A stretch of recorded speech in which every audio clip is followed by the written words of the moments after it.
exploring lakes, rivers, and reservoirs across the country with an unyielding goal to enlighten viewers from a fish-eye perspective.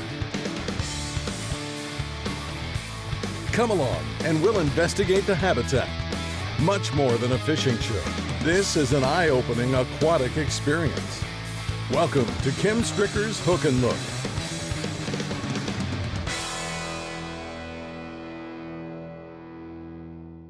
Perception, confirmation, comprehension, modification. Each are vital factors in developing a dominant pattern in an effort to fish your best. On this week's episode, Kim Stricker shares some observations and tips on how to more accurately fine-tune your aquatic insight for both smallmouth and largemouth bass.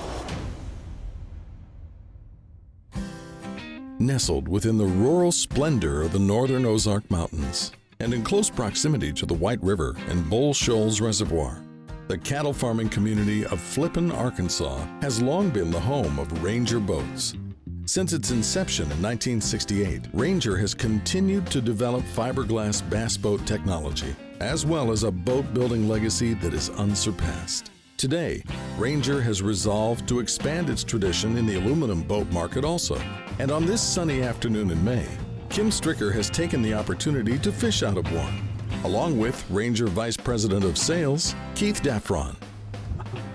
Kim, what's interesting is for over 4 decades, we've been launching new Ranger boats here. And it's kind of surprising, really, for us to be launching today at an 18-foot aluminum boat like this, but it's really just created a whole new segment for us that we hadn't experienced before.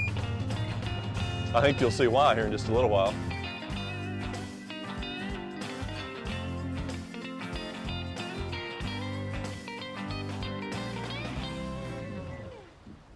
Now the productive banks, is there anything to do with the size of the boulders, or is it gravelly that changes? Is there It needs to be mostly pea gravel, Kim, but I think it relates more to where it's positioned in the main creek arm. Okay, so these fish are coming out of a main creek arm. Just pretend it's a really big Kentucky lake, and they're coming up these washes, as they would call them over there, onto the flats, spawning, and then they're going to back off next here to this ledge, and then eventually back out there for the summer. Okay. And they're really about 3 weeks late in what they normally would be doing, as we saw with the largemouth earlier that are actually spawning in the bushes. That was on the fall. Maybe a better fish then. They've been being better when you did that. See, so he was on the inside of that point like we talked about. Feel pretty good? Mm-hmm. Definitely. Oh yeah, look at here. Uh-huh. That's a much nicer one. That's more like it. Ooh, he's pulling the drag out he's my pulling our boat around. sustain. Look at him. I guess you want me to lip him for you? Well, I think I can get him. Not a bad fish at all. Oh, he's look, spitting out. Yeah, look, he's spitting out. A big shad. Yep. Boy, that's nice. Very nice. And look how fishable the boat is. Yeah. I mean, You're down hanging over the gunnel. Over the side. Isn't that nice? Bull Shoals smallmouth. Absolutely gobbled my bait. There we go. That coffee tube. Beautiful fish. That's very nice. Definitely. A lot of days you'd have took 5 of them, isn't there? Oh, tell me about it. All right, thank you, fish.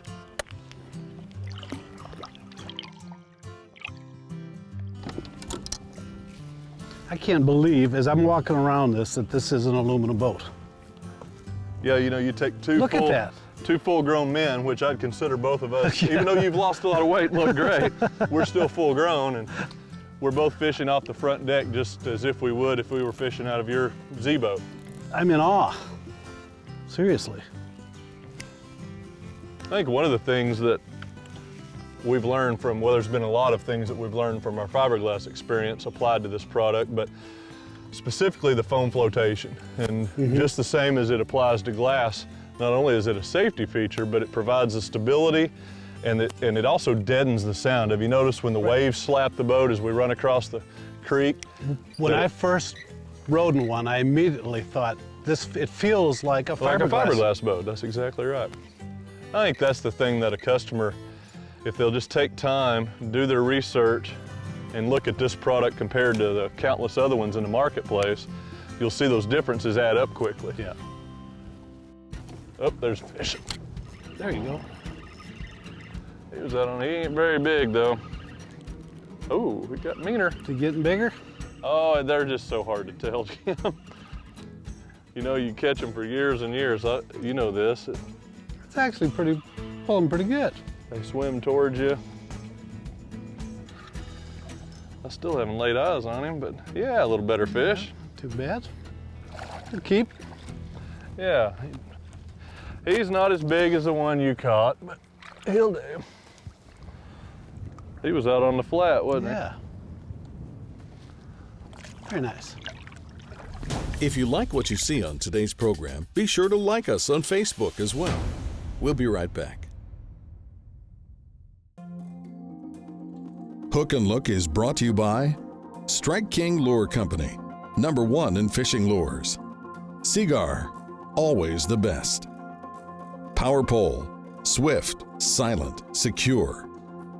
AquaView, reinventing underwater cameras. And by Boat US Angler. Thanks for watching and welcome to a new season of Hook and Look. The better smallmouths that Keith and I were catching here on Bull Shoals were actually hitting the lure on the initial fall. So we opted to rig a coffee tube with only an 1/8 ounce jig head. The slower descent enabled the tube to remain in mid-water column a little longer as compared to a 3/8 ounce weight. But the justification of this pattern became even more apparent from what we observed underwater. You can see on the color change where it hits that 15 to 20 foot edge. But you definitely feel the temperature difference down here at 20 foot. That seems to be the edge that these smallmouth are traveling down. You can see for the most part, they're just small, pea gravel or fist-sized rocks with a little bigger rocks here and there. There's occasional stumps on this edge as well. Oh, look who's coming to see what's going on. Right out here on this edge. Oh, I got a good actor here, Danny. He's looking right at me. Decent fish. But he's right next to this temperature difference at about 20 foot. You can tell they're not a Great Lakes smallmouth, that's for sure. One thing I am noticing is what I'm seeing, they're pretty much individual fish. For the most part, I'm not seeing any pools yet, anyway. From what I observed at this point, they were pretty much just individual fish and no schools. And they weren't exactly suspended like I first perceived. But what was about to happen next did confirm the validity of our tube pattern. Although there were no visible signs of forage species along the lake bottom, the smallmouths would, however, cover water near it. But most importantly, they would periodically swim towards mid-water column in search of food, especially if something falling caught their eye. Watch as this fish ascends to mid-depth to snap at what he thought was a prospective meal. That was awesome. This smallmouth just came up and ate something suspended. It looked like it was a little bug, but he rose to mid. He did it again. Watch this, watch this. But boy, this shows how they're suspended and will eat at mid-depth. That was cool. That explains the whole tilt thing right there. What this means to you viewers as fishermen is that these post-spawn smallmouth are, for the most part, looking up to feed. And now after visually witnessing their behavior, you can clearly see why it's likely a slow-falling coffee tube would get intercepted by one of these hungry smallmouths at mid-water column. You didn't wait as long as I did. Yeah! I just wait to bring you to the good spot. How's he feel? He doesn't feel too bad either. I guess I'll chase him down for you. Oh yeah, look at there, yeah! You dirty dog. That's a good one. That is a good one. Watch him pull drag. Yeah. Aren't those Shimano drags smooth? They are. You know, until I switched to Shimano, I kept back reeling. And I'm telling you, these they're reliable enough now. Yep. Oh yeah. Well, look how dark he is. Yeah. Come on, old papa.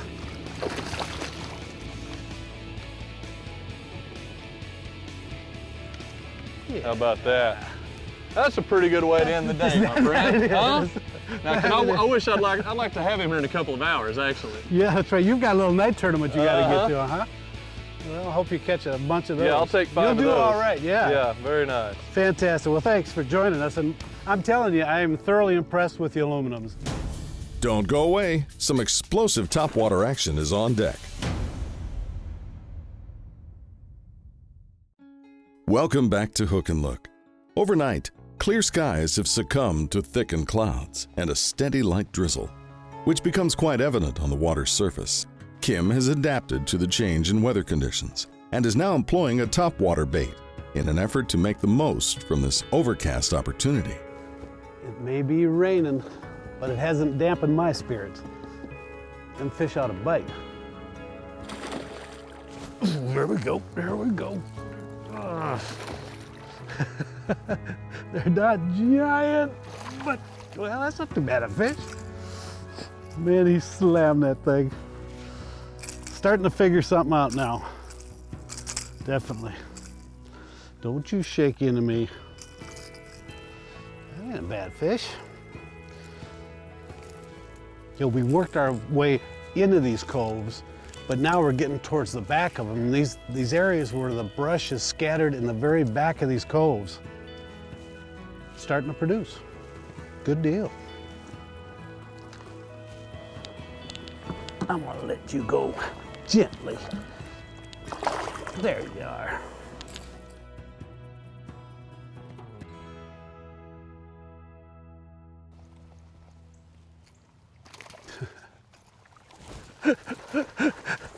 There he is, right? You know, stopping it. Whoa, whoa, whoa, whoa, whoa. Stopping it is important right now. I've noticed that. Slow down, largemouth. Because they're kind of just following it. And then, you know, normally with a sexy dog, I continually walk the dog. But I've noticed they're not quite as aggressive, and stopping it for a second helps the cause. Good deal. Go back, baby. All right, let's see if we can get its mama.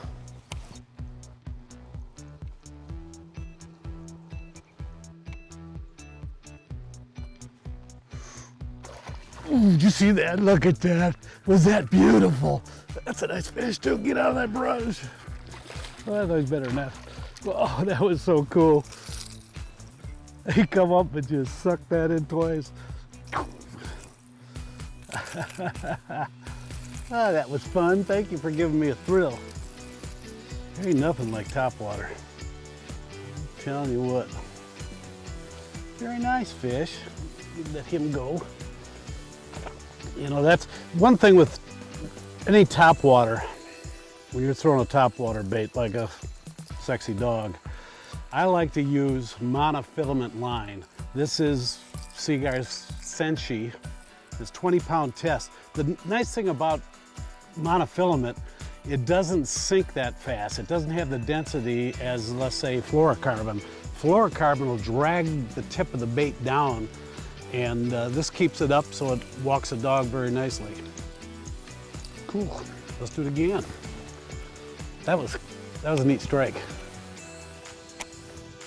For those of you that don't know how to walk the dog with a walking bait like a sexy dog, you want to fish it on slack line. You see how I'm snapping my line?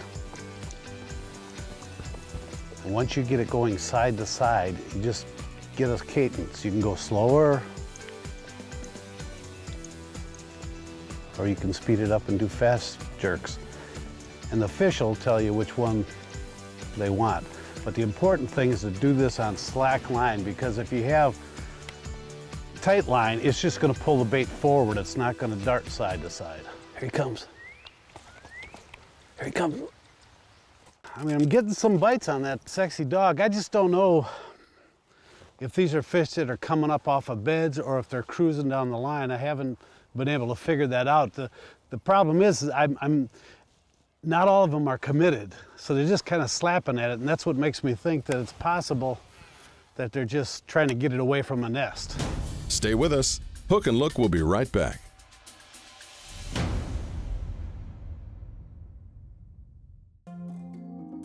This portion of Hook and Look is brought to you by Ranger Boats, still building legends one at a time. EVINRUDE E-Tech. Deep Blue Coffee. Dive in. And by Sportfish Michigan.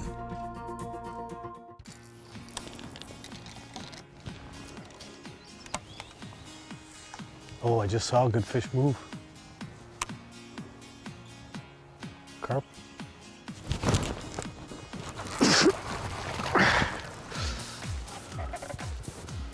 There might be more fish in here than I think. But we need them a little bigger.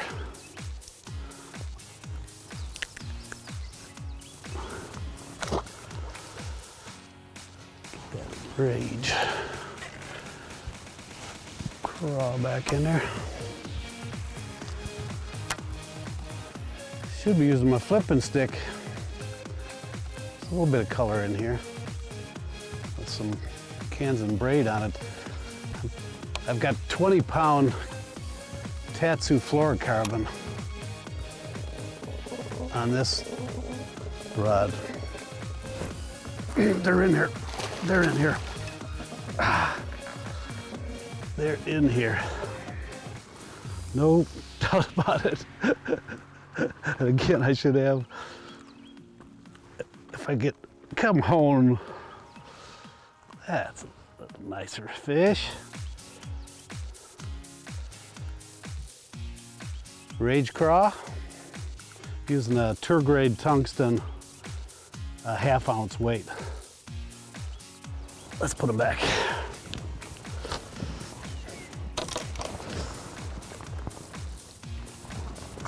There he goes. You may be wondering why I chose to use fluorocarbon line in this presentation instead of braid.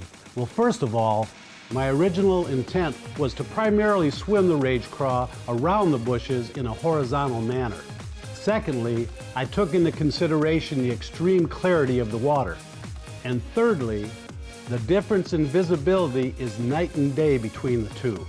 Since the light refraction of Tatsu fluorocarbon is close to that of water, it is virtually undetectable as compared side to side to braid. Plus, the abrasion qualities of Tatsu actually prove to be sufficient. Fisherman's perception is a funny entity, and at times a bit inaccurate. As we try to figure the puzzle out from the deck of our boat, we tend to assume too much. And this scenario was no exception for me. My first impression of the back of this cove, or more appropriately, my mental perception of what was taking place, was that this seemingly active school of fish simply moved to the back, foraging for food on this rainy, overcast day. And I figured I pulled in just at the right time. However, as the rain stopped and the day got brighter, we chose to take a more in-depth look at the pattern and discovered that really wasn't the case at all. These bass had likely been in these bushes a while, spawning, and were simply guarding spawning beds. Perhaps the overcast day may have made them more openly aggressive, but there I go again, making assumptions. Regardless, I figured out how to catch me some. Put that record on. Look at, I'm looking right at that fish. This is so awesome. You know, on Hook and Look, we're all about looking into the water. And what I'm doing right now is playing around with AquaView's micro DVR. I'm actually recording a largemouth sitting on a bed, guarding his nest. And, you know, from a fisherman's standpoint, you need to understand what stage the spawn is in if you want to catch some of these fish. Depending on the way they relate to the bed makes all the difference in the world. So you want to know, are they protecting eggs? Are they protecting fry? Is fry on the bottom, or is it swimming up? It's those little things that make a difference. And of course, if anytime you catch fish off a bed, I recommend that you immediately release it. Catch it, take a quick picture, put it in the water. When it comes to fishing resorts in the Bull Shoals area, Gaston's Resort is indisputably #1. Located on the banks of the scenic White River, this iconic lodge offers all the comforts and amenities that make Gaston's a truly unique experience. With a breathtaking view of the river, Gaston's award-winning restaurant presents a casual dining atmosphere, enhanced by vintage outboard motors, bicycles, antiques, and historic photographs. Gaston's White River Resort. It costs no more to go first class. Well, I caught a bunch of 2-pounders on this trip, but no giants. We never encountered any larger fish while underwater either. As it is in most cases, I was catching exactly what was present in these areas. Next week, we're accompanied by Strike King marketing manager Mark Copley. Pre-spawned smallies stage along the break and can be triggered by a suspending jerkbait. The same holds true for these toothy critters. That's next week on Hook and Look.